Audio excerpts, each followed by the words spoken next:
মধ্যবিত্ত সংসারের বউ আমি। তাই এই মধ্যবিত্ত সংসারে আয় সাধারণত খুবই কম থাকে। এই কম আয়ে আমি কিভাবে প্রতি মাসে 4,000 টাকা সঞ্চয় করি তার উপায় আজকের এই ভিডিওতে বলবো। নমস্কার বন্ধুরা, রিমি লাইফস্টাইল চ্যানেলে আমি রিমি আবারও চলে এসেছি নতুন একটা ভিডিও নিয়ে তোমাদের কাছে। আর এই যে ভিডিওটা শুরু করেছি 15ই আগস্টের সকালবেলা থেকেই। সকালে এই আমাদের বাড়ির পাশেই একজন ওদের দাদু, আমাদের বলতে পারো মামা শ্বশুর, সে পতাকা উত্তোলন করে, নিজে থেকেই তোলে এবং বাচ্চাদের এই প্যাকেট ভর্তি ভর্তি খাবার দেয়। এটা খুব ভালো লাগে।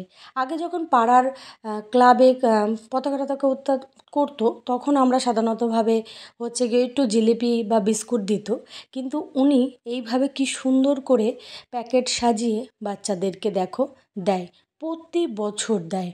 বেশ ভালো লাগে কিন্তু এটা। আর বাচ্চারাও খুব খুশি যে প্যাকেট ভর্তি এত খাবার দেখে। দেখো কত রকমের খাবার দিয়েছে, প্রায় 5-6 রকমের তো খাবার দিয়েছেই। আর আমার ছেলে তো খুব খুশি হয়েছে যে সকালবেলা ঘুম থেকে উঠতেই এত সুন্দর খাবারের প্যাকেট, সারাদিন আজকে এটা নিয়েই চলবে। এই যে বন্ধুরা, তোমাদের ভিডিও শুরুতেই বললাম যে এত খরচের মধ্যে দিয়েও কিভাবে আমি প্রতি মাসে 4,000 টাকা সঞ্চয় করি। আসলে একটু বুদ্ধির প্রয়োজন। বুদ্ধি ছাড়া কিন্তু টাকা সঞ্চয় করা কখনোই সম্ভব নয়।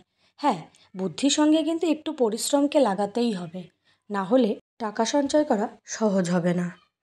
যাই হোক বন্ধুরা, বেশি কথা না বাড়িয়ে এবার আমি একটু সেই উপায়গুলোতে আসি, যে উপায়গুলো ফলো করলে তোমরা মাসে 4,000 টাকা সঞ্চয় করতে পারবে। 1 নম্বর, অপ্রয়োজনীয় খরচ বাদ দেওয়া। আসলে কি বলো তো বন্ধুরা, আমরা অপ্রয়োজনীয় খরচ যে কী করি সেটা কিন্তু সঠিকভাবে নিজেরাও বুঝি না। সেটাকে আগে ভালোভাবে বুঝতে হবে। আমি একটু উদাহরণস্বরূপ বলি, অনেকে চা একবারের জায়গায় অনেকবার খায়। এই এই যে একবারের জায়গায় যে বারবার করে খাওয়া, এটা একটু কমাতে হবে। তাহলে দেখবে তোমরা যদি কমাও তাহলে টাকা সঞ্চয় করতে সহজে পারবে। আর দরকার নেই এমন কয়েকটি জিনিস, সেগুলোকে বন্ধ করতে হবে। যেমন ইন্টারনেট প্যাক, জিম, যেগুলো তোমাদের দরকার নেই, যেগুলো না করলেও তোমরা তোমাদের জীবন সুন্দরভাবে পরিচালিত হতে পারবে, সেগুলোকে তোমাদের বাদ দিতে হবে। এবার বলি 2 নম্বর পয়েন্ট, বাজার করার পদ্ধতি বদলানো। এটা আবার কীরকম ব্যাপার? বাজার করার পদ্ধতি কিভাবে বদলাবে? এই যে অনেকে চেষ্টা করে সপ্তাহে প্রতিদিনই বাজার করে, কিন্তু সেটা করলে চলবে না। চেষ্টা করতে হবে সপ্তাহে একবার বাজার করো, দরদাম করে বাজার করো, তাহলে দেখবে টাকা তোমরা অনেকটা সাশ্রয় করতে পারছো। আমাদের আয়ের অধিকাংশ খরচই কিন্তু এই বাজারের মাধ্যমেই যায়। বাজার করায় প্রচুর পরিমাণে টাকাটা যায়, তাই জন্য একটু দরদাম করতে হবে। দোকানদার তো চাইবেই তার লাভের জন্য, তোমাদেরকে চেষ্টা করতে হবে সেটাকে একটু দরদাম করে কেনাকাটি করা। আর পাইকারি দোকান বা হোলসেল দোকান থেকে যে সদাই লাগে, সারা সপ্তাহে বলো সারা মাসের, সেগুলোকে একটু একেবারে কিনে নিতে হবে। তাহলে দেখবে তোমাদের দামেও পুষিয়ে যাবে, খরচও কম হবে। আর খরচ কম হলে সাশ্রয় অবশ্যই হবে, আর অটোমেটিক তোমরা মাসে অনেক টাকা সঞ্চয় করতে পারবে। 3 নম্বর পয়েন্ট, বিদ্যুৎ ও জল খরচ নিয়ন্ত্রণ। আমরা কি করি, ঘর থেকে বেরিয়ে গেলে পাখাটা বন্ধ করি না, লাইটটাকে জ্বালিয়ে রেখে চলে যাই। অনেক সময় আছে অনেক বাড়িতে সারা রাতই লাইট জ্বলে। এগুলো করা চলবে না। এখন তো আমাদের বর্তমানে যে ডিজিটাল মিটার এসেছে, তাতে যে কিভাবে কারেন্ট পুড়ছে তোমাদেরকে আর কি বলবো। চেষ্টা করতে হবে এই বিদ্যুৎ আর খরচটাকে একটু নিয়ন্ত্রণ করা। আর এখন সাধারণত সকলের বাড়িতেই পাম্পের সিস্টেম আছে। আর পাম্প মানে কারেন্টে জল তোলা, তাই না? তাহলে তোমাদেরকে সেই জলটাকে মানে ব্যবহার নিয়ন্ত্রণ করতে হবে। অনেকে কী করছে, দরকার না সেখানেও জল ফেলে নষ্ট করছে বা কল চালিয়ে রেখে চলে যাচ্ছে। এগুলো কিন্তু করা চলবে না। চেষ্টা করতে হবে এগুলোকে একটু বন্ধ করে রাখা, প্রয়োজন মতন জলের অপচয় বন্ধ করা। তাতে তোমারও ভালো, দেশেরও ভালো, পৃথিবীরও ভালো হবে। কারণ জল সঞ্চয় যদি তুমি করতে পারো তাহলে দেখবে তোমার প্রচুর পরিমাণে টাকা সঞ্চয় করতে পারছো। আরেকটা বিশেষ পয়েন্ট হলো যেটা জ্বালানির খরচ কমানো। সেটা কিভাবে করবে? কম করবে। বন্ধুরা, তোমরা যে ভাত রান্না করছো সেই ভাতের চালটাকে ভালো করে ধুয়ে প্রায় আধা ঘন্টা আগে ভিজিয়ে রাখার চেষ্টা করবে। যদি পারো ঘন্টা 1 ঘন্টাও ভিজিয়ে রাখতে পারো। তাহলে তুমি যদি চালটাকে ভিজিয়ে রাখো তাহলে চালটা সুন্দর ভিজে যাবে এবং তোমরা সহজেই তাড়াতাড়ি রান্না হয়ে যাবে, গ্যাসটাও কম পুড়বে। আর রান্না করার আগে না চেষ্টা করবে সমস্ত কিছু একবারে কেটে বেটে গুছিয়ে নিতে।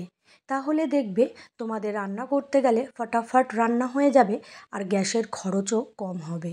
এইভাবে তোমরা প্রতি মাসে এই ছোট্ট ছোট্ট কাজগুলো যদি তোমরা ঠিকঠাক করে করো না, আর এগুলো থেকে তোমরা অনেকটা টাকা সঞ্চয় করতে পারবে। সংসারের খরচ মানে কিন্তু এই সব খরচই। এই খরচগুলো যদি তোমরা প্রথম থেকেই ঠিকঠাক নিয়ন্ত্রণ করো তাহলে প্রতি মাসে 4,000 কেন, তার থেকে বেশি টাকাও তোমরা সঞ্চয় করতে পারবে। যাই হোক বন্ধুরা, অনেক টিপসের কথা বলতে বলতে ঘরের কাজবাজের কথা তো বলাই হয়নি। এটা ছিল 15ই আগস্টের ভিডিও। ফ্রাইড রাইস রান্না করেছিলাম আমি 15 আগস্টের দিন। তা যাই হোক, এই যে মোটামুটি রান্না হয়ে গেছে।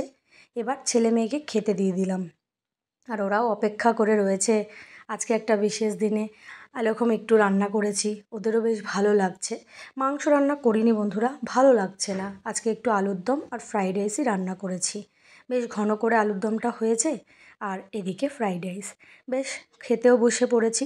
এবার ছেলে মেয়েকেও খেতে দিয়ে নিই, তারপরে আমিও খেয়ে নেবো।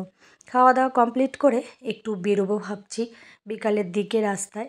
আর রাস্তায় বেরোবো কি, রাস্তায় প্রচণ্ড পরিমাণে জল আর বেশ তেমন একটা ভালো লাগে না। তাই মেয়েকে আগে দিয়ে নিলাম, ও বসে গেছে। আর এই যে স্যালাডটা সাজিয়ে নিয়েছি, মোটামুটি এই স্যালাড দিয়ে খাওয়াটা চলবে। আর এদিকে আমিও নিয়ে বসে পড়েছি। ধনেপাতা ছিল না, তাই জন্য আমি না এইটাতে আলুর দমে না একটু বিলেতি যে ধনেপাতাগুলো আছে ওটা দিয়েছিলাম। ওটা দিয়ে বেশ ভালোই গন্ধ ছড়াচ্ছে, বেশ ভালোই লাগলো। যাই হোক বন্ধুরা, আমিও খেয়ে নিই, তোমাদেরকেও একটু দেখিয়ে দিলাম। আর এই যে ভিডিওটা দেখতে পাচ্ছ, এই ভিডিওটা হচ্ছে আমার জন্মাষ্টমীর দিন। ঘরে একটু ছোট্ট করে পুজোর আয়োজন করেছি। তার জন্যই আমি সেইভাবে পুজোর আয়োজন করিনি, মানে বড় করে নয়, একটুখানি অসুবিধার কারণে। যেহেতু ঘুরতে যাওয়ার একটু কথা চলছে, ওখানে টাকা পয়সা বেশ কয়েকটা খরচ হবে, তার জন্য ছোট করেই একটুখানি জন্মাষ্টমী পুজোর আয়োজন করেছি। আর কিছু হয়তো ফল ফলাদি এনেছি, আর ওই পাড়ার কয়েকটা বাচ্চাকে একটু নিমন্ত্রণ করেছি। এই যে মোটামুটি হচ্ছে গিয়ে ফল বাজার করা হয়ে গেছে, আমিই করেছি। কারণ সেইভাবে মানে গুছানো প্রিপারেশান ছিল না যে পুজো করব, এটা হুট করেই আয়োজন করা। তাই ছোট্ট মতন একটা তাল এনেছি আর কিছু ফল, অল্প অল্প ফল, 3 রকমের ফল।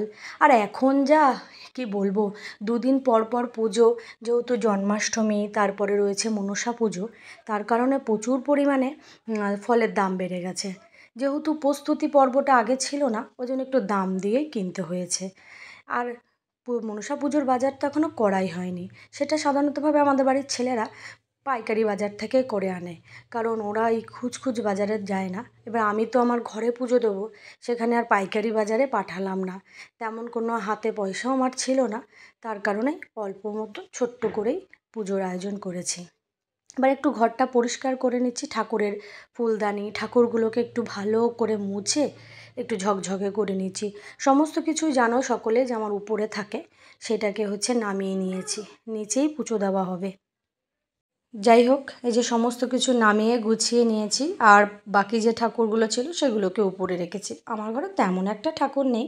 আর এইদিকে দেখো বন্ধুরা, জন্মাষ্টমীর পুরো আয়োজন করে ফেলেছি। কেন এতটাই ব্যস্ত ছিলাম যে আর ভিডিও করতে পারিনি, পুরোটাই একা হাতে করতে হয়েছে। খালি তারের বড়াটা মেজদি করে দিয়ে গেছিলো, আর বাকিটা একা হাতেই করেছি। মোটামুটি এই যে প্রসাদ সাজিয়ে ফেলেছি, প্রথম প্রসাদটা তোমাদেরকে দিলাম। আজকের মতন ভিডিওটা এখানে শেষ করছি। আশা করি তোমাদের ভালো লাগবে। আবার দেখা হবে নতুন একটা ভিডিওতে। আজকের মতন টাটা। সকলে ভালো থেকো, সুস্থ থেকো।